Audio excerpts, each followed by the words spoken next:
नमस्कार, hand news देख रही हैं आप। मैं हूं आपके साथ साधना बत्रा। हमारे इस खास कार्यक्रम में आप सभी का स्वागत है। तो कब है रक्षाबंधन? तो देखिए, तमाम जातक जिनमें ये संशय बना हुआ है कि रक्षाबंधन आखिरकार है कब, और साथ ही आपको आज हम बताएंगे कि रक्षाबंधन के दिन शुभ योग क्या बनता है।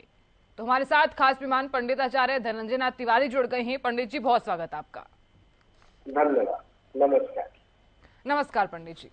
पंडित जी, सबसे पहले तो तमाम दर्शकों को बताइए कि रक्षाबंधन कब है, क्योंकि संशय बना हुआ है, और शुभ योग क्या है। जी साधना जी, इस बार ये भ्रम सभी लोगों के मन में है।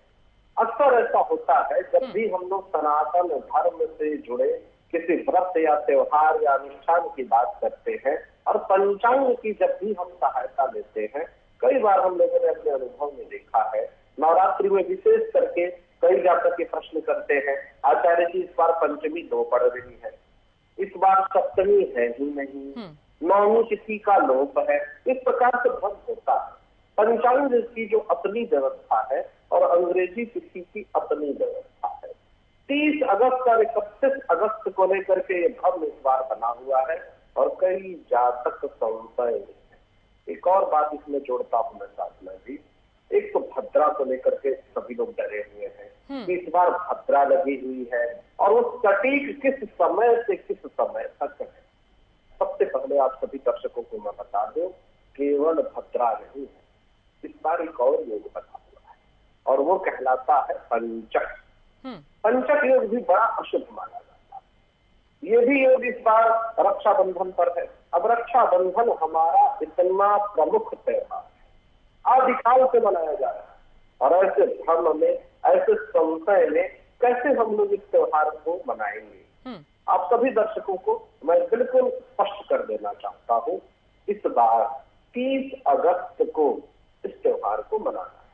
बिल्कुल। वैसे तो जो पूर्णिमा की तिथि है वो 30 अगस्त को भी है, 31 अगस्त को भी है। 31 अगस्त को सूर्योदय के बाद 7:07 तक पूर्णिमा। लेकिन साधना जी, आपने जो प्रश्न किया ना कि शुभ योग कब तक रहेगा और शुभ योग क्या है, शुभ योग रहेगा रात्रि के 9:02 और वो बड़े थोड़ी देर के लिए है, 11:13 तक। इसके बाद से शुभ योग नहीं है। हाँ, यदि आप पूर्णिमा की बात करते हैं तो पूर्णिमा 31 अगस्त को सुबह 7:05। लेकिन प्रयास नहीं करिए, इस भ्रम में ना पड़िए, क्योंकि सुबह 10:49 से ही पूर्णिमा लग जा रही है। लेकिन भद्रा के कारण ठीक 10 मिनट बाद 10:59 से भद्रा लग जा रहा है और 10:19 से ही पंचक योग लग जा रहा है। ऐसी स्थिति में रक्षाबंधन हमें रात्रि के 9:02 के बाद से मनाना चाहिए। यही योग इस बार का शुभ है। बिल्कुल पंडित जी, अब बात कर लेते हैं कि रक्षाबंधन के दिन क्या कार्य करने चाहिए और क्या नहीं करने चाहिए, और अगर रक्षा सूत्र बहनें अपनी भाई को बांध रही हैं तो किन बातों का ख्याल रखना चाहिए। जी देखिए साधना जी, सबसे पहले जो आपने बड़ा महत्वपूर्ण प्रश्न किया है कि उस दिन क्या क्या करना चाहिए। बिल्कुल। आदिकाल से हम लोग रक्षाबंधन मना रहे हैं। आप सभी दर्शकों को मैं बताना चाहता हूँ, ये मन में भ्रम न रखिए कि रक्षाबंधन को केवल भाई बहन मनाते हैं। ये प्रेम का, संरक्षण का त्योहार है। हमेशा से सनातन धर्म में जब भी हम लोग कोई भी पूजा पाठ करते हैं, किसी भी प्रकार का अनुष्ठान करते हैं, तो बचपन से हम सब ने देखा होगा कि हम लोग पंडित जी के पास चले जाते थे और लाल रंग का एक रक्षा सूत्र हम लोग सदैव बनवाते हैं।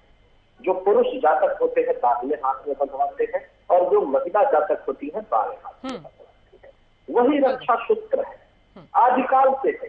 सदैव से ब्राह्मण आपकी मंगल कामना के लिए ये बांधते आए हैं, आपको सुख समृद्धि मिले, आपका स्वास्थ्य उत्तम हो, आपका संरक्षण, जो भी शुभ और सकारात्मक शक्तियां हैं वो सदैव करती रहे। इसीलिए रक्षाबंधन का ये त्योहार मनाया जाता है और इसमें कोई भ्रमित होने की आवश्यकता नहीं है।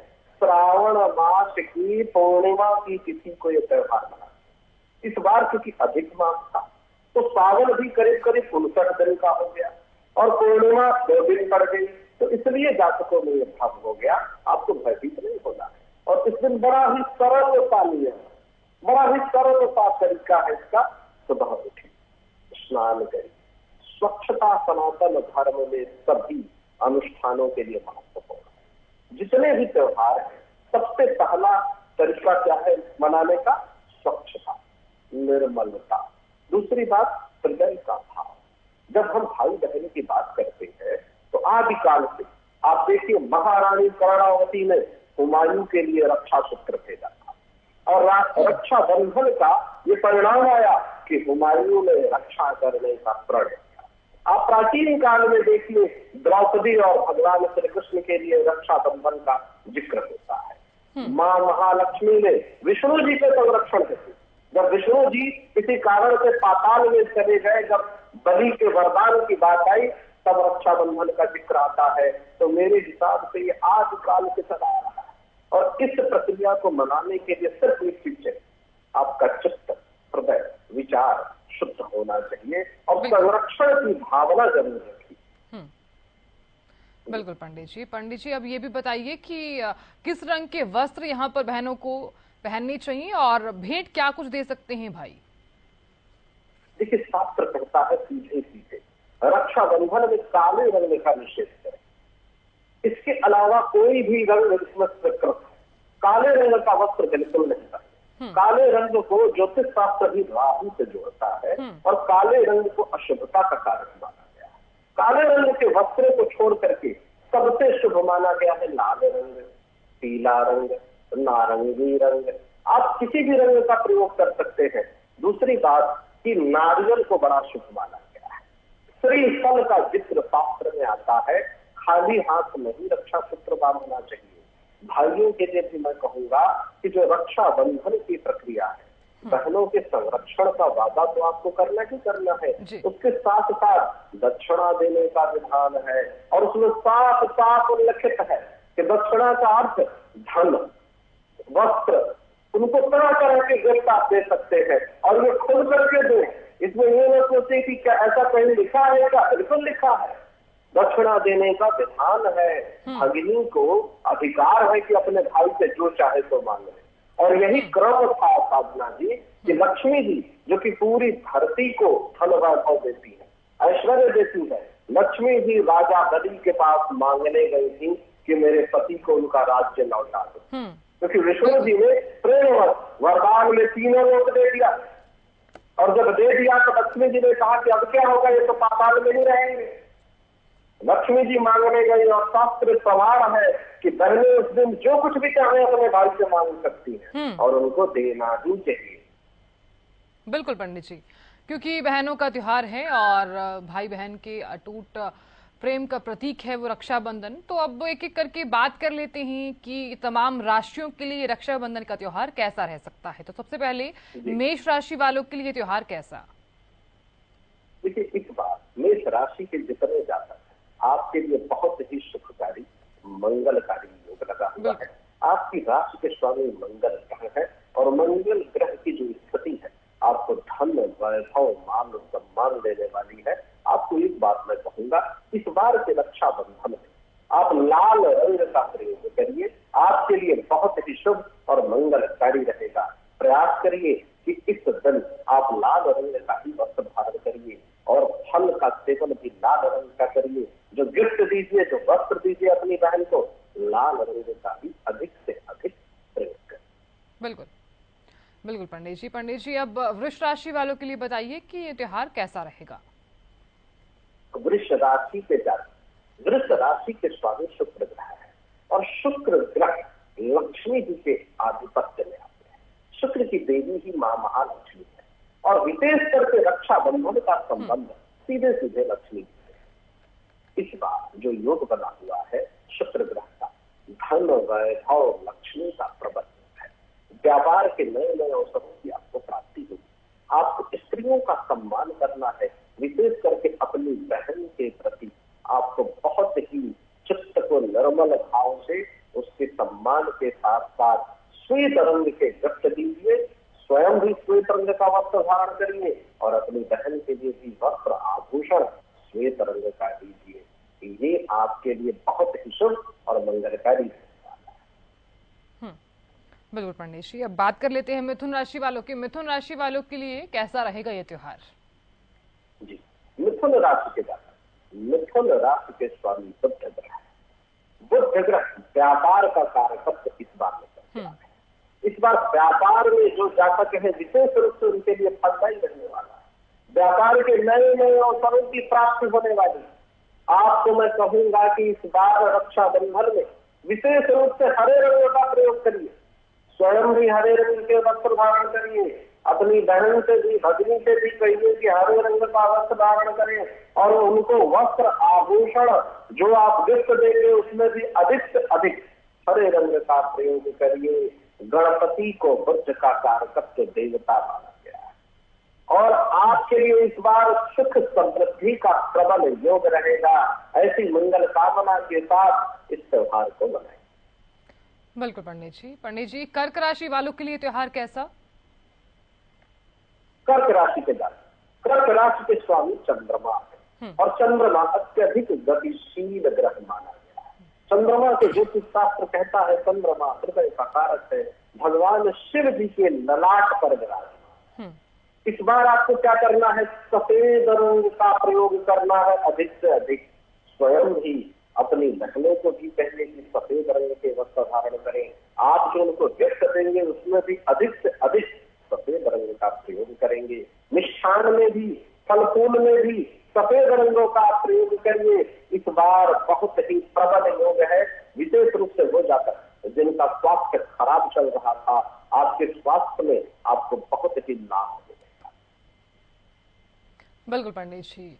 पंडित जी, सिंह राशि वालों के लिए ये त्योहार कैसा रहेगा? जी, सिंह राशि के जातक, सिंह राशि के स्वामी सूर्य देव है। सूर्य को नाम, यश, प्रसिद्धि का कारक रखते हैं। इस बार आपको महरून रंग जिसको कहते हैं, जो गाढ़ा लाल रंग होता है, इसका प्रयोग करना है और आपके लिए बहुत ही विशेष योग बन रहा है। जो जातक पिछले कई वर्षों से, लंबे समय से संघर्ष में थे, उनको नाम, यश, मान, सम्मान, प्रसिद्धि का प्रबल योग बन रहा है। अधिक से अधिक लाल रंग का प्रयोग करिए। निश्चित रूप से इस बार का रक्षाबंधन आपकी सारी मनोकामनाओं को पूरा करने वाला है। बिल्कुल पंडित जी। कन्या राशि वालों के लिए त्योहार कैसा? जी, कन्या राशि के जातक, कन्या राशि के स्वामी बुध ग्रह है। इस बार आपको धन के रूप में यह त्योहार फलित करने वाला है। रुका हुआ जितना आपका धन एक लंबे समय से लंबित था, आपको विशेष रूप से धन की प्राप्ति, धन की प्राप्ति का प्रबल योग इस बार का रक्षाबंधन आपके लिए लेकर के आ रहा है। आपको करना क्या है? अधिक से अधिक हरे रंग का प्रयोग करना है। हरे रंग का प्रयोग आपके लिए लाभकारी सिद्ध होने वाला है। आपको, आपकी बहन के लिए, आपके घर परिवार के लिए सुख समृद्धि लाने वाला है। अधिक से अधिक हरे रंग का प्रयोग करिए, आपको धन का लाभ निश्चित रूप से। बिल्कुल पंडित जी। पंडित जी, बात कर लेते हैं तुला राशि वालों की। तुला राशि वालों के लिए त्योहार कैसा? तुला राशि के जातक, तुला राशि के स्वामी शुक्र ग्रह है और जैसा कि मैंने वृष राशि के संदर्भ में कहा कि लक्ष्मी जी को तुला राशि का कारक देवी माना गया है। तुला राशि के लिए इस बार यात्रा का प्रबल योग बनेगा और आपके मन में जो आकांक्षा थी कि आपको विदेश भ्रमण करना है, धन कमाना है, आपकी आकांक्षा इस बार पूर्णिमा तिथि के पश्चात पूरी होने वाली है। जो ग्रहों का योग बना हुआ है आपके लिए बहुत ही शुभ बना हुआ है। आपको मैं कहूंगा श्वेत रंग का प्रयोग करिए, जिसको हम लोग बोलचाल की भाषा में क्रीम कलर कहते हैं, क्रीम रंग, उसका आप प्रयोग करिए। निश्चित रूप से धन, लाभ, वैभव, सुख समृद्धि का योग प्रबल है। जी बिल्कुल पंडित जी। पंडित जी, अब ये भी बताइए कि वृश्चिक राशि वालों के लिए त्योहार कैसा रहेगा? वृश्चिक राशि के जातक, वृश्चिक राशि के स्वामी मंगल ग्रह, पीछे स्वास्थ्य में थोड़ी सी असुविधा हो, मन आपका, चित्त आपका अशांत था, कई प्रकार के मस्तिष्क में विचार आ रहे। आपको करना क्या है? जो हम लोग ऑरेंज कलर बोलचाल की भाषा में कहते हैं, पीला रंग, पीले रंग में थोड़ा सा उसका शेड चेंज होता है, आप इसी रंग का प्रयोग करें। आप आपके लिए बहुत ही लाभकारी रहने वाला है। आपके स्वास्थ्य में आपको लाभ मिलेगा, आपको धन की प्राप्ति होगी। इस प्रकार की जो छोटे छोटे से नियम है इनका पालन करें। बिल्कुल पंडित जी अब बात कर लेते हैं धनु राशि वालों की। धनु राशि वालों के लिए रक्षाबंधन का त्योहार कैसा? धनु राशि के जातक, आपको मैं थोड़ा सा फिर से कहूंगा कि अपने स्वास्थ्य का विशेष रूप से ध्यान रखिए। आर्थिक स्थिति इस बार आपकी बड़ी प्रबल रहने वाली है, धन के लाभ का योग बन रहा है। दूसरी एक बात कहूंगा, केवल धन से सुख नहीं होगा, स्वास्थ्य पर अपने विशेष ध्यान दीजिएगा। अपनी बहन को पीले रंग की वस्तुएं भेंट में दीजिए, पीले रंग का वस्त्र स्वयं धारण करिए। और आपको इस बात का विशेष रूप से ध्यान रखना है, इस त्योहार को मनाते समय पूरब की तरफ मुख करके आपको रक्षा सूत्र बंधवाना है। निश्चित रूप से आपके लिए लाभदायक है। बिल्कुल पंडित जी बात कर लेते हैं मकर राशि वालों की। मकर राशि वालों के लिए ये दिन कैसा रहेगा और रक्षाबंधन का त्योहार कैसा? मकर राशि के जातक, वर्तमान समय में शनि की साढ़े आपको प्रभावित कर रहे हैं और शनि का गोचर वर्तमान समय में वक्री है। आपको करना क्या है? नीले रंग का प्रयोग अधिक से अधिक करना है। नीले रंग के वस्तु ही आपको गिफ्ट में देने हैं, नीले रंग का ही वस्त्र धारण करना है और नीले रंग का वस्त्र ही अपनी बहन को आप गिफ्ट में दीजिए। इस बार ये छोटा सा उपाय शनि की साढ़े से जो धीमी गति से आपको लाभ हो रहा है, इससे छुटकारा है। बिल्कुल पंडित जी बात कर लेते हैं कुंभ राशि वालों की। कुंभ राशि वालों के लिए त्योहार कैसा? कुंभ राशि के जातक, कुंभ राशि के स्वामी शनि देव है और इस समय आप ही की राशि में शनि देव वक्री होकर के गया। शनि की साढ़े भी आपको प्रभावित कर रही है और इसके साथ साथ शनि सभी कार्यों में बड़ी धीमी गति से परिणाम देता है। ये सभी का स्वभाव है। आपको करना क्या है? आसमानी रंग का प्रयोग करिए, नीले रंग का प्रयोग करिए। ब्लू कलर आपके लिए बहुत ही शुभ रहने वाला है और प्रयास यही करिएगा कि जो समय मैंने मुहूर्त बताया है, पूर्व दिशा की तरफ मुख करके आपको अपनी बहन के चरण स्पर्श करके उनसे आशीर्वाद लेना है, ताकि शनि की साढ़े से आपको किसी प्रकार की हानि न हो। बिल्कुल पंडित जी अब बात कर लेती हैं अंतिम राशि यानी कि मीन राशि वालों के लिए ये त्योहार कैसा? मीन राशि के जातक, आपके लिए हर प्रकार से इस बार का रक्षाबंधन लाभकारी रहने वाला है। धन, वैभव, सुख, समृद्धि, ऐश्वर्य की प्राप्ति। आपकी राशि के स्वामी देवताओं के गुरु बृहस्पति है और इस बार का योग बहुत ही लाभकारी है। आपको पीले रंग का प्रयोग करना है, पीले रंग का ही रक्षाबंधन भी आपको बंधवाना है। जिस धागे का आप रक्षा सूत्र का प्रयोग करेंगे वो भी पीला रखिए, अपना वस्त्र भी पीला रखिए। जो आपको गिफ्ट देना है, जो फल फूल का भी प्रयोग करेंगे उसको भी आप पीले रंग का भी रखिए। हर प्रकार से आपके लिए मंगलकारी। बिल्कुल पंडित जी अब ये भी बता दीजिए कि राखी बांधने के बाद ये संशय बना रहता है कि इस धागे का करना क्या है? देखिए, रक्षा सूत्र के नियम है। रक्षा सूत्र 3 दिनों तक निश्चित रूप से इसको रखना चाहिए। प्रयास यही करिए कि 3 दिनों तक। और जैसे कई जातक तो यहाँ तक पूछते हैं साधना जी कि जो रक्षा सूत्र है वो खूब सारा लोग लपेट लेते हैं लाल धागे में या रेशमी धागे में, तो क्या इसका भी कोई नियम है क्या? जैसे यज्ञोपवीत में जिसको हम बोलचाल की भाषा में जनेऊ कहते हैं, बिल्कुल इसका नियम है। केवल 3 बार इसको लपेटना चाहिए, बिल्कुल केवल 3 बार, इसका यही नियम है। इसके अलावा इसको लंबे समय तक रखने की आवश्यकता नहीं होती। ये केवल एक प्रक्रिया के लिए ये प्रस्तुतिकरण है। उसके बाद उसे अदृश्य रूप में आपके भाव से ही देवता और शुभ सकारात्मक शक्तियां आपके भाई की सुरक्षा करें। आपकी बहन और भाई और आपका पूरा परिवार सुरक्षित रहता है। बिल्कुल पंडित जी एक सवाल यहाँ पर ये भी है कि जो बहनें अपने भाई को सोने या फिर चांदी की राखी बांधती हैं, वो क्या उस राखी को अगले साल के लिए रख सकते हैं?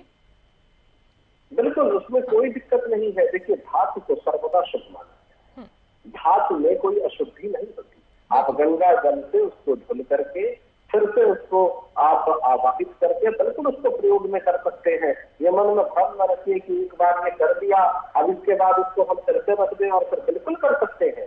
कई बार ऐसा होता है कि आपने मन में प्रण किया कि मैं अपने भाई इस त्योहार के लिए मैं स्वर्ण का वो रखूं, बिल्कुल रखिए। और अगली बार फिर उसी का धारण कर लीजिए, उसमें कोई समस्या नहीं, बिल्कुल भी। बिल्कुल पंडित जी, आपने बताया कि किस प्रकार से रक्षाबंधन का त्योहार मनाना चाहिए और तमाम राशियों के लिए ये त्योहार कैसा रहेगा। तो बहुत शुक्रिया पंडित जी, आप हमारे साथ जुड़े और अपना बेशकीमती वक्त आपने हमें दिया। बहुत शुक्रिया। नमस्कार पंडित जी। धन्यवाद, बहुत बहुत धन्यवाद। फिलहाल इसी के साथ इस खास कार्यक्रम में इतना ही। देखते रहिए हरियाणा न्यूज। नमस्कार।